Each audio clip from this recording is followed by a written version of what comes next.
Saludos, adeptos y adeptas de los conocimientos mistéricos. Les damos la bienvenida a una nueva transmisión de la Escuela Órfica Templo de Zagreus, donde nos reunimos cada lunes para disertar sobre los componentes que esencian las experiencias de lo divino, con el fin de recibir el bautizo de la sabiduría ocultista, la iniciación mistérica. Va Fe Metis, Va Panes Metis, Hagios Baphomet. Hoy, en disertaciones eóticas, la estructura de los rituales alquímicos y cabalísticos. En nuestras disertaciones anteriores hablamos sobre los símbolos y los mitos de los conocimientos mistéricos, es decir, los símbolos usados por el ocultismo y la magia. Hablamos sobre los componentes que cifran el árbol de la existencia, el mito fundacional de la escuela órfica. Con cada conjunto de componentes que exponemos se hará lo mismo. Primero se hablarán de los símbolos, luego de los mitos, después de las estructuras y por último se mostrarán rituales aplicados. Es el turno de ver estos conceptos aplicados a los rituales alquímicos y cabalísticos. Hoy compartiremos acerca de las 4 etapas de los rituales alquímicos, equivalentes a los 4 elementales, las 7 fases de los rituales, equivalentes a los planetas astrológicos, y los 12 procesos que deben llevarse a cabo en cada etapa, equivalentes a los 12 signos del zodiaco. Comenzamos a comprender con estas acciones los componentes simbólicos más a fondo. Antes de pasar a realizar rituales externos, el adepto o adepta debe realizarlos interiormente, es decir, avanzar por las 4 etapas por medio de las 7 fases, realizando los 12 procesos para construir su piedra filosofal interior. Es importante entender sus propósitos para poder desplegar cada una de las etapas, fases y procesos. Sin propósito, la magia devoraría al adepto. Las etapas son las 4 categorías fundamentales. Las fases representan el recorrido de los rituales por el árbol de la existencia. Los procesos son las actividades que deben hacerse para alcanzar los objetivos de cada una de las fases. Nuestra alquimia y nuestra cábala no son judías ni cristianas, sino paganas, siguiendo las religiones antiguas, donde el dios hermafrodita da a luz a las divinidades masculinas y femeninas tensionadas en los pilares izquierdo y derecho, armonizadas en los pilares del centro. Todo ritual es una gran obra, donde el adepto o adepta debe hacer brillar su piedra filosofal para que las intenciones sean llevadas a cabo por medio de la fuerza de voluntad. Baphomet es la figura mistérica que representa las etapas, las fases y los procesos alquímicos desde el punto de vista de los misterios egipcios y órficos. Es la encarnación de Fanes, Lucifer antes de la caída, por medio de los cascarones o restos que quedan, por medio del rompimiento del huevo o el desmembramiento de Dionisio, por medio de los titanes. Baphomet quiere decir en este caso hacer aparecer Va, la sabiduría mistérica, Panes Metis, de Fanes. En el ritual interno, aceptando el bautizo Bafe de la sabiduría Metis. Así surge el nombre Va Panes Metis, es decir, Baphomet. En el ritual externo, aplicado la voluntad, así renacida en la energía necesaria de los rituales. Es importante entender la evolución que debe llevarse a cabo por medio de los 32 caminos de la sabiduría cabalística. Esto dará al adepto o adepta un mapa, una guía para no perderse por la selva oscura del ocultismo, poblada de árboles de la vida, de la muerte, de la sabiduría, del conocimiento, de la verdad y el olvido. Es importante reconocer los frutos para no envenenarnos sin propósito alguno, para no usarlos sin saber sus efectos y consecuencias. Así podrá el practicante alcanzar los propósitos de la alta magia, no por azar, ni por experiencias ciegas, sino por conocimiento, por experiencias guiadas por armaduras y armas conceptuales sólidas. Cuando recorremos de este modo el bosque del ocultismo, encendemos nuestra luz propia, contemplando las sombras, criaturas y taludes de flores secretas que se esconden detrás del velo del misterio.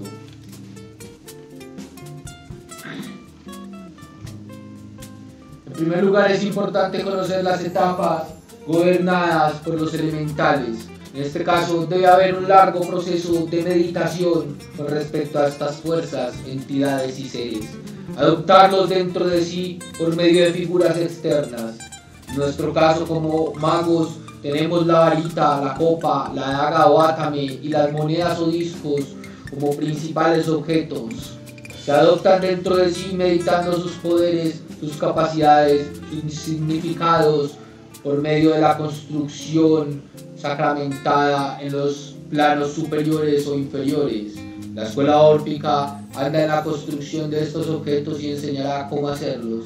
Estas etapas representan los 4 mundos de la cábala, las 4 letras de la cifra cabalística que ha sido usurpada por Jehová, acomodando la pronunciación de su nombre a esta cifra secreta. Cada etapa la explicaremos detalladamente en una disertación particular. Se comienza en el nigredo, etapa donde el adepto o adepta debe encontrarse con la noche oscura de su alma, es decir, el encuentro con las sombras que lo habitan. Acá comienza el proceso de develamiento del inconsciente. Se da un aprendizaje del caos, de los abismos, de las fuerzas anteriores a las divinidades. La oscuridad antes de ser iluminada. Esta es la etapa del pilar negro, frío como la tierra, representado por el cuervo. En este nivel nos encontramos en el mundo de las representaciones de la percepción, las sombras de los objetos que se mueven fuera de nosotros. Es la catábasis, el viaje a los abismos, representado en la bajada de Dante al infierno. Comienzan las meditaciones en los planos astrales, conociendo la naturaleza de los arquetipos en sus diferentes imagos, es decir, el conocimiento de los arcanos dentro de nosotros mismos, aún inconscientes, actuando de forma ciega. También hay reconocimiento de la existencia del samsara, aunque no se comprenda. En este momento se deben destruir las ideologías dominantes para alcanzar el nuevo nivel, el albedo, donde las ideas son purificadas para crearlas de nuevo. Filosofar con el martillo. Albedo significa la purificación de los elementos, es decir, de los componentes propios para cada imago y arquetipo.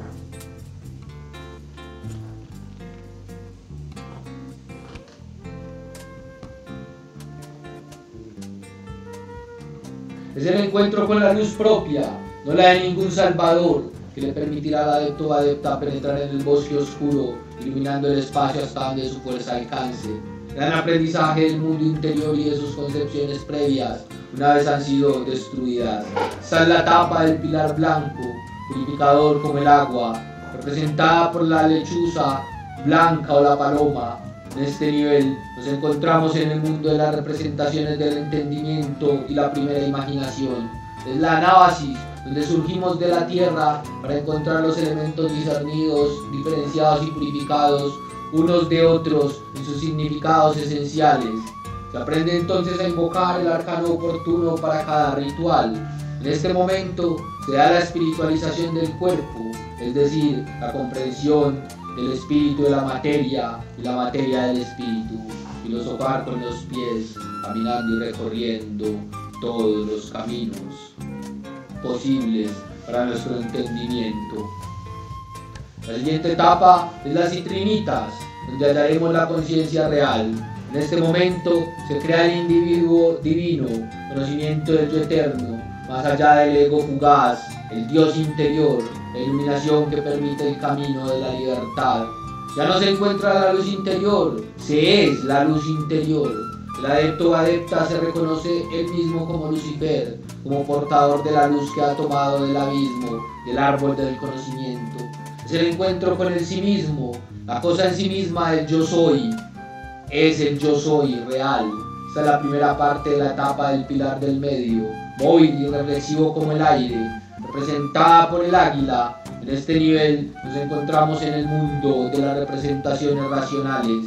Contemplamos lo divino, lo sagrado, primer momento de las hierofanías, de las experiencias mistéricas. Podemos ver nuestras vidas anteriores, conociendo nuestro karma, nuestras cuentas de ajustes, nuestros ajustes. Allí es donde realmente se leen los registros akáshicos, donde se conoce la biblioteca del destino, se logra el cambio de las ideas hacia las visiones divinas alcanzadas en esta fase. Comienza el proceso de armonización de los contrarios, que luego devendrá equilibrio en la siguiente etapa.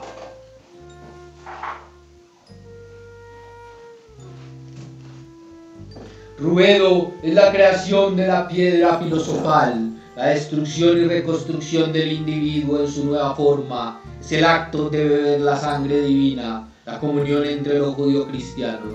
Esta es la parte final de la etapa del pilar del medio, creativo como el fuego originario, representada por el dragón rojo. En este nivel nos encontramos en el mundo de las representaciones del pensamiento puro, creación de lo divino en lugar de su contemplación.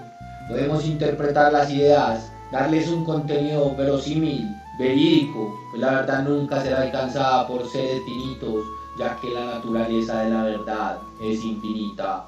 Aquí ocurre la asimilación del contenido. El adepto o adepta crea sus propias ideas sobre lo divino, el caos, la luz, la oscuridad, las sombras, las tinieblas y todos los conceptos mistéricos. En este punto se alcanza el equilibrio al darse el gobierno interno de los elementos y componentes. Una vez alcanzado este nivel, se puede comenzar a llevar a cabo la gran obra de forma externa. Recuerden que primero debe hacerse un análisis interno y meditación interna de estas fases y etapas y procesos. Las fases representan los niveles por los que debe pasar cada proceso, es decir, el movimiento de los planetas alrededor del zodiaco, configurando todas las posibilidades de darse de los arquetipos, profundizando en los poderes y efectos que pueden tener con respecto a los días de las semanas donde se realizan los rituales. Un ritual debe durar por lo menos 7 días. Podría hablarse más bien de niveles que de fases, pero los planetas, cada uno en su órbita, en su nivel, representa una fase del signo, un día donde adquiere una naturaleza regente, decadente, exaltada, etc. Sea en el consciente, en el inconsciente, en el qué, en el quién, en el cuándo, en el dónde, en el cómo. En este caso corresponden a los planetas de la Cábala y sus esferas de interacción llamadas Sefirot y Klipot.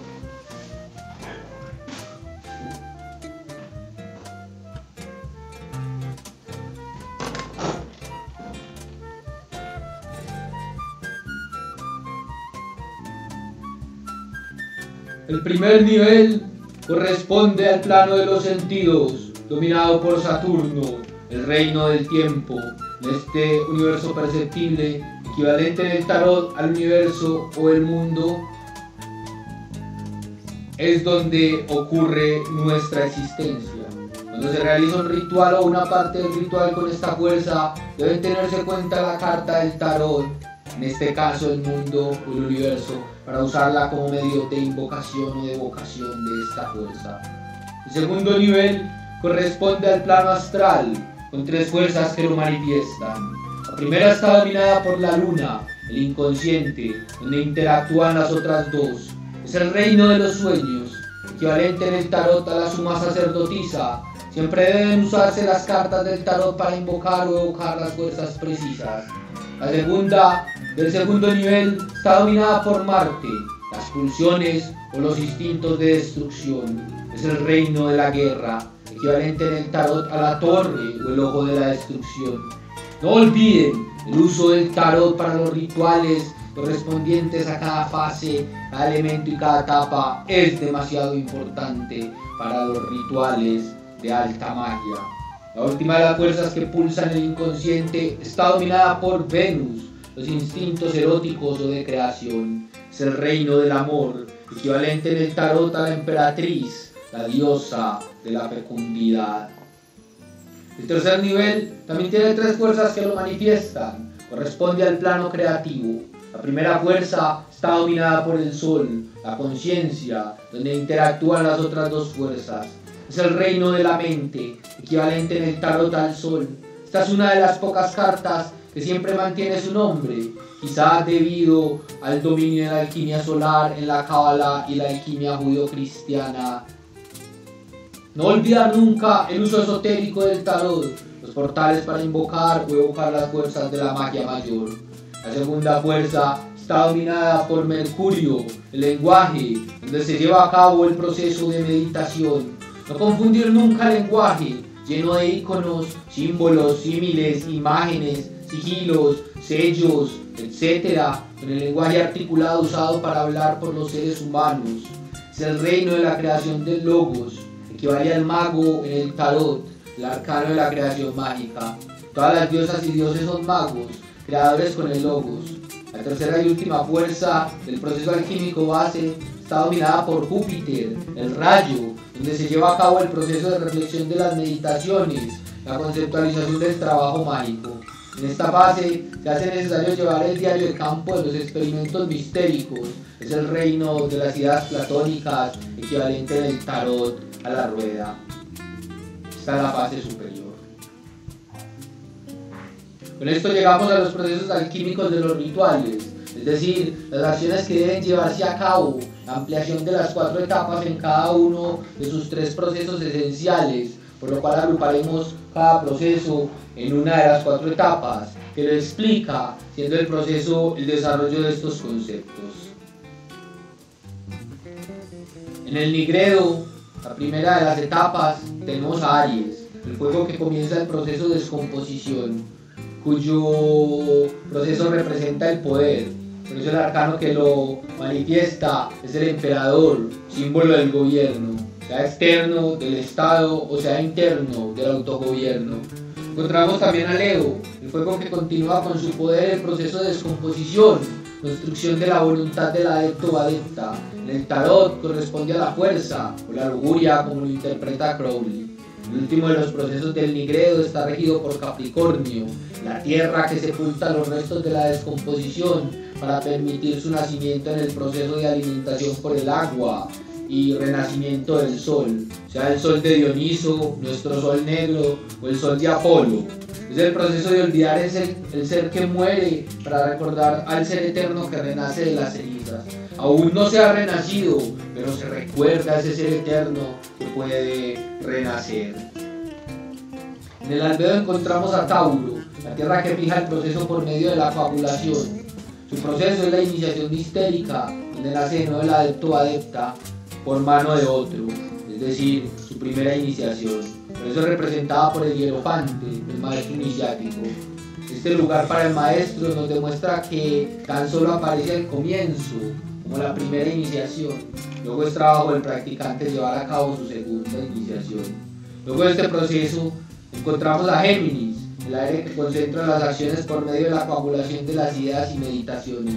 Su proceso es el inicio más importante de la gran obra, el matrimonio alquímico, representado por los amantes, que no son el amor, representado en el 2 de copas. El último signo del albedo es Sagitario, la evolución por medio del fuego, cuyo proceso es la gran obra realizada en los planos inferiores. Ahora comenzamos los planos superiores, correspondientes al pilar del medio, cuyo recorrido lleva a la cabeza de la divinidad, es decir, el conocimiento real de uno mismo, en donde se ha construido su propia piedra filosofal.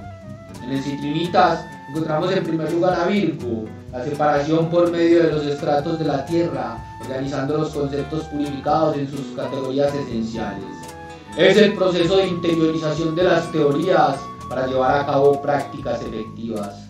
Equivalente en el tarot al eremita, es el momento de la soledad, donde la adepto o adepta se encuentra consigo misma. Luego de ello tenemos a Libra, la fuerza que permite equilibrar los contrarios. Su proceso es el ajustamiento, el ajuste de cuentas. Por eso Crowley llama al arcano conocido como la justicia, el ajuste, pues este arcano representa el karma. Escorpio es la separación por medio de la transformación, cuyo proceso es la metamorfosis, la muerte ritual para el renacimiento autogenerado. En el caso anterior al hierofante, permite el nacimiento, el bautizo por medio del agua. En este caso encontramos la autoiniciación por medio del aire. El arcano que corresponde a este signo es la muerte. Ahora entramos al espacio del dragón rojo, el ruedo, donde hallamos al comienzo a Cáncer, la unión por medio de la disolución en las aguas del reino interior, donde habitan todas las reencarnaciones del individuo. la casa de la eternidad. Su proceso es la familiarización con las nuevas formas, equivalente en el tarot al carro, el arcano del viaje espiritual. El siguiente signo es Acuario, la unión por medio de la diversificación, donde el ser se multiplica en sus múltiples divinidades, avatares y reencarnaciones. Su proceso es la formación del individuo filosofal, su equivalente en el tarot es la estrella. Por último, para culminar la gran obra y llevar a cabo el ritual, es necesario el proceso del anfitrión, regido por Piscis, el final como recomienzo. El equivalente en el tarot sería la luna. Encontramos en este momento una de esas particularidades, es que la luna, como moon, no es la luna como satélite de la Tierra. En el primer caso es la sacerdotisa, la fuerza inconsciente de todas las entidades. En el segundo caso es nuestro satélite, el reino de la repetición. Como pueden ver, hemos puesto las letras hebreas correspondientes, pues tienen su equivalente mistérico en los otros idiomas mágicos. Para más información, leer el Liber 777 de Crowley. Todos estos elementos son importantes para los rituales. No olvides seguirnos en nuestras redes sociales, donde profundizamos sobre estos conceptos. Gracias a todos y todas por la participación. A los suscriptores más fieles les estaremos regalando una carta astral, compartiendo este video por las redes sociales, etiquetando al erudito Samak Batek de la Escuela Órfica Templo de Zagreus. Tengan bellas noches y que la luz de Fane ilumine sus caminos mistéricos.